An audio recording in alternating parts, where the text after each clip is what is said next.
თქვენ ყოველთვის იმასზე მხრობოდით, რომ თავიდანვე ეს სპეცოპერაციის ნაწილი იყო და ამ ფულთან დაკავშირებით ასეთი დამოკიდებულება ზოგადად დიდარ ხალხს ახასიათებს და არ არის ხა ივანიშვილი ამ მხრივ რაღაც განსაკუთრებული გამონაკლისი, მაგრამ შეთქმულებებისა და აი მითების ეს მასშტაბი, რომელშიც ძალიან აიხლართა მთლიანად ეს ნარატივი,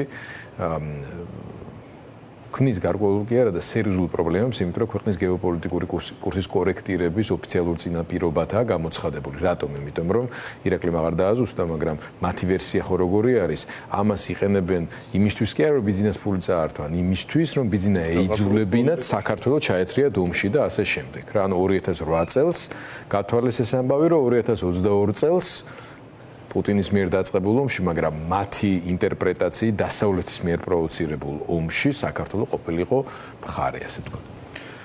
საღამოშვიდობის გიორგი, დღეს ეს ნიუსი რომ წავიკითხე, ფიქრობდი რომ ძალიან მოსაწყენი ამბავია სინამდვილეში ამაზე მარჩიელობა, აი ჯერა, არ ჯერა, ხანდახან იფიქრებ რომ კისერი უტეხია, გინჯეროდეს, არ ჯეროდეს, ჩვენ საბოლოო ჯამში ფაქტებთან გვიწევს შეხება ამათ ქმედებებში, ამათ რიტორიკაში, ამათ პროპაგანდაში ლოგიკის ძიება ფუჭი საქმეა, აქ ლოგიკა არ არსებობს. დღეს ჩემმა ერთმა მეგობარმა ისაუბრა ამაზე ძალიან კარგად. გაიხსენა ერთი სექტა, რომელსაც ჯეროდა რომ რაღაც კონკრეტულ თარიღზე იქნებოდა მეორედ მოსვლა, ყველაფერი გაყიდეს, დაჯდნენ, დაელოდნენ და ნუ არაფერი არ მოხდა და გამოვიდა სექტის ლიდერი და უთხრა რომ აი თქვენო იმდენად გწამდათ ამ ყველაფრისო და იმდენად აი ყველაფერი რომ გაყიდეთო და ისე კარგად იცხოვრეთო. ხო რა გადაიფიქრაო რა და ეხლა პირიქით უნდა გავაგრძელოთ ასე და გააგრძელა უმეტესობამ, ხო და ახლა ქოცების შემთხვევაში ახლა ზოგ შეიძლება მართლა ჯერა არ მაინტერესებს გულწრფელად. ზოგს უბრალოდ იმდენად დაბინძურებული აქვს ხელი დანაშაულში, რომ სხვა გზა არ აქვს და ამას იჯერებს, იმიტომ რომ ამას თავაზობს პროპაგანდა. მაგრამ სინამდვილეში ჩვენთვის ვიმეორებ, თავარი არის ფაქტები, ხა ჯერათ თუ არ ჯერათ, ჩვენ გვიწევს შეხება იმასთან, რომ დღეს საქართველო არის უკვე დე ფაქტო ჩვენ სუვერენიტეტი აღარ გვაქვს.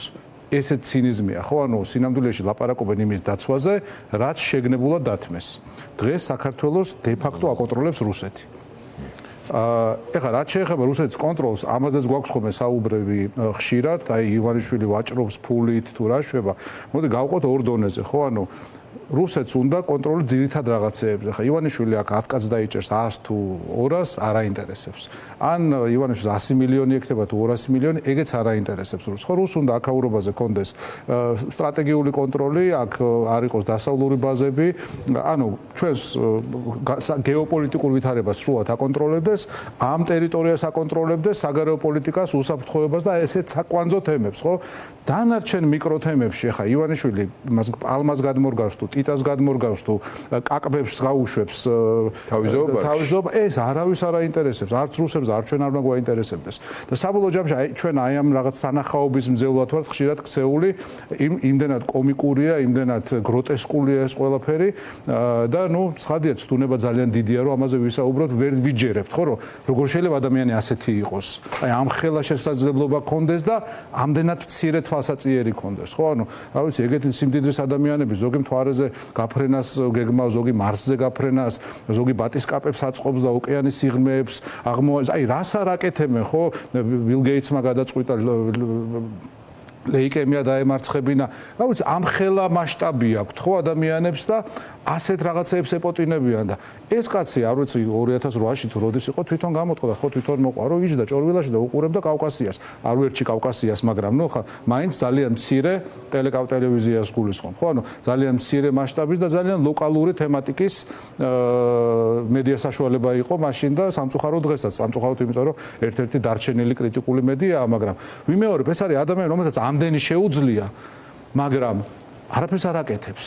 იმიტომ რომ აი ეს არის მისი თვალსაწიერი, ხო? რაღაცა სოლმა წაიკითხა და მოუყვა სკოტნი დვორი, როგორც თვითონ თქვა, რაღაც მოყოლით იცის რაღაცეები და შესაბამისად აი ამაში იხარშება. ხა ერთი კიდევ რა ძალიან მნიშვნელოვანია მისი ახსნისთვის, თუ მაინდა-მაინც ისურა ვაქციოთ აქ თემად და არ მგონია რომ ის არის თემა, როგორც თქვია, რომ რუსეთია თემა, ხო? მაგრამ თუ მაინდა-მაინც მისი განწყობებია მნიშვნელოვანი, მაშინ უბრალოდ უნდა ვიფიქროთ, რომ მისი განწყობები, მისი თვალსაწიერი კადრები მხედველობა ჩამოყალიბდა 90-იან წლების რუსეთში, სადაც ეს სულაც არ იყო შეთქმულება. სადაც იგივე 7 კაცი თუ 10 კაცი დაჯდებოდა, რამდენიმე ოლიგარქი, რამდენიმე სახელმწიფო მოხელე და წვეთდა რა მოხდებოდა, ვინ მოხდებოდა. კი ბატონო, ზუსტად აი ამას გულისხმობდი, იმიტომ ვახსენე ზუსტად ეს რამდენიმე არანაირი შეთქმულება ეს იყო, ფაქტი იყო და ხა ამ კაც ვერ წარმოუდგენია რომ სადღაც თავისუფალი სამყაროც არსებობს და ამ თავისუფალ სამყაროსთან შინაგანი წინააღმდეგობა აქვს და ესეც მისი სიტყვაა ხო რომ გაიხსნა საზღვრებიო გაუბედურდა ხალხი იმიტომ რომ ნახესო რომ სხვაგან ბედნიერად ცხოვრობდნენ თავისუფლად ცხოვრობდნენ და ჩვენ ისე არ ვიყავითო და მის ტვინში რა მოიხარშე ის კი არ მოიხარშა რომ ისევე უნდა ვიყო არა უნდა დაკეტო რომ არ ნახონ როგორ არიან ხო აი ესე ძალიან რუსული მენტალიტეტი რას ნიშნავს ეგ არის რუსული მენტალიტეტი ხო აი ანეკდოტურ დონეზე არის ცნობილი ეს რომ დაუშვათ გერმანელს ინგლისელს ფრანგს უნდა რომ თუ ხედავს რომ ვიღაც კარგად არის უნდა რომ თვითონ უკეთ იყოს რა ჯანსაღი ადამიანური ამბიციაა და რუსს რა უნდა რუსს უნდა რომ გვერდზე მეზობელი რო კარგად ცხოვრობს ის მასზე უარესად ცხოვრობს და მაშინ არის მშვიდად და მაშინ არის კარგად ეს არის რუსული პოლიტიკური მენტალიტეტი ამას უყურებთ ანუ უყურებთ კოლექტიურად ჩვენ სოფლიო უყურებს ბოლო 500 წელია და არ იცვლება ეს პარადიგმა. ჩემი შეკითხვა იგივე შინაარსის არის ამ შემთხვევაში თავად ქართული ოცნების ფსიქოტიპში ბევრი წიაღსულების საჭირო არ არის აქცენტი უფრო მეტად მნიშვნელოვანი არის ახლა გარკვეულ პოლიტიკურ პროცესზე და მათ შორის საზოგადოებრივ განწყობებზე რომელიც ძალიან გრძნობიარია ჩვენ ვნახეთ აი ამ ბოლო 2 დღის განმავლობაში რამდენად ემოციური იყო და რამდენად პრობლემური ბევრი ადამიანის დამოკიდებულება, როცა მოისმინეს განცხადებები აი უკრაინასთან მიმართებაში ტრამპის პოზიციების თითქოს კვლავწვლიობასთან დაკავშირებით, რაღაც მოთხოვნებთან დაკავშირებით. ყველას კარგად გვესმის, რომ იზოლირებულად მხოლოდ ჩვენი ქვეყნის საქმე, ესე მყარად და სტრატეგიულად მართლა ვერ გადაწყდება, მიუხედავად იმისა, რომ ჩვენს ხელთ ძალიან ბევრი რამ არის, რამაც შეიძლება გავლენა მოახდინოს. აი ამ რთულ სიტუაციაში კოორდინირებისთვის რა იქნებოდა თქვენი მთავარი, ესე ვთქვათ, რჩევები? ხო, არ მინდა რჩევები ალბათ მოდი საგარეო ფრონტზე მივმართოთ ამ შემთხვევაში, ვინაიდან აი ჩვენ ამ ბლოკში ჯერ არ გვისაუბრია ამაზე საკმარისად აბსოლუტურად ვეთანხმები იმას, რომ საერთაშორისო კონიუნქტურის ცვლილების გარეშე ჩვენ აქ სამწუხაროდ ვერ შევძლებთ გარდამტეხი ცვლილებების მიღწევას. ხშირად ვავლებთ ხოლმე პარალელებს 80-იან წლებამდე და 20 წლებთან მაშინაც ახლა ეროვნული მოძრაობა არსებობდა, ხო, ზოგი პარტია უკვე 10 წელი არსებობდა, ზოგი პროკლამაციებს 30 წლის წინ აკრავდა, გამსახურდია მერაბ კოსტავა, რესპუბლიკური პარტია არსებობდა და ასე შემდეგ, ხო, მაგრამ ცვლილება გახდა შესაძლებელი მაშინ, როდესაც საბჭოეთი დასუსტდა და დანგრევის პირას წავიდა, დანგრევის გზაზე წავიდა, ხო? მსგავსი ვითარებაა დღეს ჩვენ და სამწუხაროდ და შესაბამისად ჩვენი ამოცანაა, რომ ყველანაირად ყველაფერი გავაკეთოთ, რომ აი ეს რუსეთის დამპალი იმპერია, რომელიც აი მართლა აგონიურ ბოლო ეტაპზეა თავისი არსებობის, ბოლომდე დაინგრეს და დაინგრეს უმტკივნეულოდ. ეხლა ჩვენ ხშირად გვიჭირს ხოლმე რომ მოვლენებს დროის პრიზმაში შევხედოთ. რა ვიცი, ისტორიაში გვასწავლიან, ხო, რომის იმპერია 1000 წელი არსებობდა. და ვიღაცას გონია ეს 1000 წელი ეგეთი რაღაცა იყო, ხო და რა ვიცი, რო შევხედოთ რუსეთის იმპერიას უკვე, რამდენიმე 100 წლეული არსებობს და დროის, აი რო გავა დრო, იტყვიან რომ რუსეთის იმპერიის ნგრევა დაიწყო 1917 წელს. გაგრძელდა 1991 წელს და დასრულდა იმედია 2020 რაღაცა წელს, ხო? აი ეს პროცესია სინამდვილეში, ხა მე რამდენიმე ჭკვიან ადამიანთან მქონდა საუბარი, ძალიან ბედნიერი ვარ, რომ ისინი ამაზე ფიქრობენ უკვე ევროპელებზე და ამერიკელებზეა საუბარი. ისინი აღარ იქნებიან ისეთ მდგომარეობაში, როგორც 91 წელს, როდესაც აი ესე მოულოდნელად დაიშალა საბჭოთა კავშირი და არ იცოდნენ რა იქნათ. დღეს მიმდინარეობს ზუსტად იმ სცენარებზე საუბარი და იმ სცენარებზე ფიქრი, რა მოხდება, როცა დაიშლება რუსეთი. დაიშლება თუ არა კი არა, რომ დაიშლება რუსეთი. ხა უკრაინას რო დაუბრუნდეთ, თვითონ ამ ლოთმა მედვედევმა დაწერა, მაგრამ მედვედევი ხო პუტინის ქვეცნობიერია, დაწერა რომ თუ ჩვენ უკრაინაში ომს ვერ მოვიგებთ, რუსეთი დაიშლება. ასე მარტივადაა საქმე. ეს მართლა ასია, იმიტომ რომ მილიონი მიზეზი არსებობს ამისა. ამის მიზეზია ეკონომიკა, ამის მიზეზია დემოგრაფია, ამის მიზეზია იქიდან დაბრუნებული, რა ვიცი, პირუტყვების მილიონიანი არმია და ასე შემდეგ და ასე შემდეგ. და ამის მიზეზია ის, რომ რუსეთი არის სახელმწიფო, რომელიც ყველას ეზიზღება, მათ შორის საკუთარ მოსახლეობას. ერთი სული აქვს იგივე ჩეჩნებს, აი კადიროვი ხო რაღაცნაირი ისე ყავს გამოყვანილი, რომ მართლა ბოროტების განსხეულება და არის. მაგრამ აი კადიროვი პირველი იქნება, რომელიც რუსეთს განუდგება. და მეცაც გეტყვით, აი მომავლის რაღაც კარგ სცენარში კალინინგრადის ოლქის 100% რუსული მოსახლეობა წავა რეფერენდუმზე ან პლებისციტზე და იტყვის, რომ აღარ მინდა რუსეთის ფედერაცია, მინდა ვიყო გერმანიის ფედერაციის ნაწილი. მოხდება ეს. ხო და შესაბამისად ახლა ჩვენ ანალიტიკოსები კი არ უნდა ვიყოთ ამ ხოცებივით, რომ აი რუსეთი მაინც მოიგებს და სინამდვილეში ეს არ არის ანალიტიკა, ეს არის მათი განწყობის, მათი სიმპათიის, მათი გულშემატკივრობის გამოხატულება. ხო, რუსეთის ხარეს არიან ისინი, ხო? და ხარეს იმიტომ არიან, რუსეთის ხარეს კი არ არიან, რუსეთის ხარე არიან. რუსეთის ხარე არიან. ჩვენ შემთხვევაში ამოცანა უნდა იყოს ის, რომ ისეთი ხალხი გავაძლიეროთ, როგორც არის მაგალითად, რამდენად ჩვენ შეგვიძლია, ხო? როგორც არის შტუბი. ფინეთის პრეზიდენტი, როგორც არის მერცი, რომლებიც ცდილობენ რომ იგივე ტრამპის და შტუბი გაემგზავრონ ვაშინგტონში, რა ძალიან მნიშვნელოვანია, რატომ? იმიტომ რომ აუხსნან რაღაცნაირად, ხო, იგივე აუხსნან ამერიკის ადმინისტრაციას როგორ ჯობია. ამ შემთხვევაში იგივე JD Vance-ის პოსტი იყო 2 დღის წინ, საუბარი იყო რომ ნებისმიერი სამშვიდობო შეთანხმება უნდა მისაღები იყოს ორივე მხარისთვის.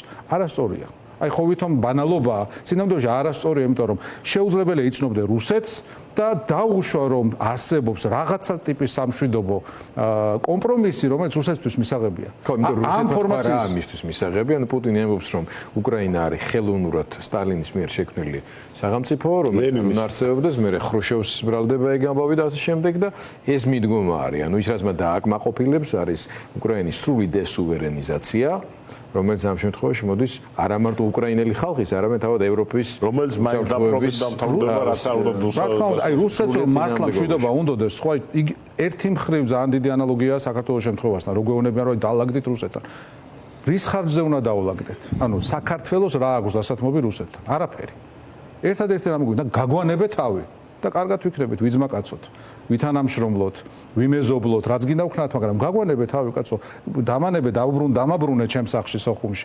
ნუ გაქვს ოკუპირებული ცხინვალი. უკრაინასთანაც ანალოგიური ვითარება ახლა რუსეთს თუ უნდა მშვიდობა, ძალიან მარტივია მშვიდობის მიღწევა. რუსეთმა უნდა დაასრულოს აგრესია.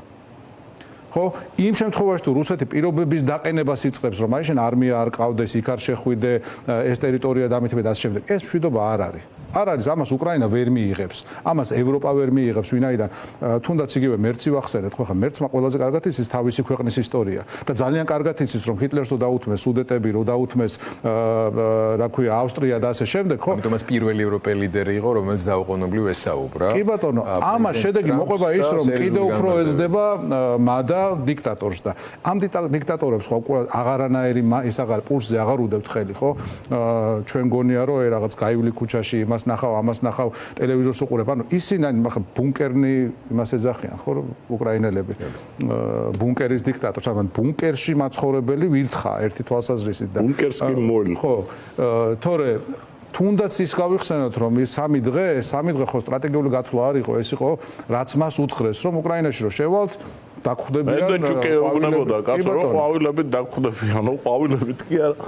ხო, ეხლა რაც შეეხება იმას თუ რა მოლოდინები აქვს კოც რეჟიმს მათთან დაკავშირებით, ეს არის ერთი მხრივ ვეთანხმები აბსოლუტურად ბატონ ირაკლის, რომ მათი თვითგადარჩენის ერთადერთი გზა მრავალი მიზეზის გამო, იმიტომ რომ არ არსებობს ქართული ოცნება პარტია რუსეთის გარეშე.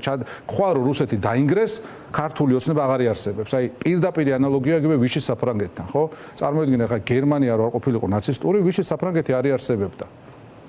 ანალოგიური ვითარება აქვს და მეორე არის ის, რომ თვითონ რუსეთს სჭირდება ვიღაც ჰიბრიდული ძალა, რომლითაც საქართველოს აკონტროლებს. და რუსმა ყველაზე კარგად იცის ქართველის ფსიქოტიპი, რუსეთი 200 წელი აქვს სწავლობს და ჩვენ და სამწუხაროდ რუსი იმაზე უკეთ გვიძრობს, ვიდრე ჩვენ ვიცნობ საკუთარ თავს. შესაბამისად რუსი აქ ვერასდროს ვერ შობს ქართველს, რომელიც იტყვის, რომ რუსი მინდა, ხო, ხა რამდენიმე 2-3 მარგინალი არის. მაგრამ რუსეთი აუცილებლად შობს ვიღაც ყანწის პატრიოტს, ვითომ პრაგმატულად მოაზროვნე კონფორმისტს და ასე შემდეგ, რომელიც გეტყვის, რომ არა ძმაო, მე სინამდვილეში სუვერენიტეტს ვიცავ, ღირსებას ვიცავ და სინამდვილეში ამის შლეიფით გააკეთებინებ საპირისპიროს.